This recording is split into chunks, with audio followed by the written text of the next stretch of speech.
Yon guys, for today's video, nandito ako ngayon sa office ni Ninong Hepe dahil kami nga ay naimbitahan sa isang handaan.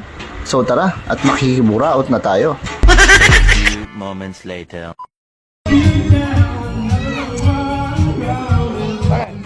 At sa wakas guys, nandito na nga kami. At ayun nga, linis na ang lamesa. Ibig sabihin nakakain na sila, so kailangan namin magmadali para di kami maubusan. At ayun nga guys, kasama ko pala si Hepe at kami nga ay ginutom na.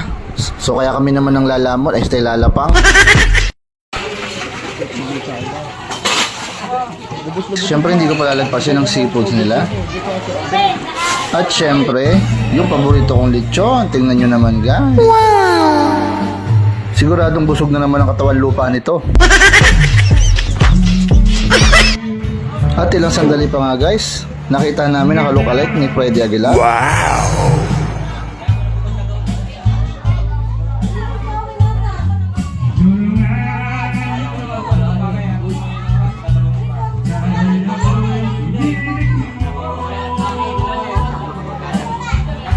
At hanggang dito na lang guys, at talagang napakainita dito. So dahil busog na naman tayo, pwede na tayong tumakas.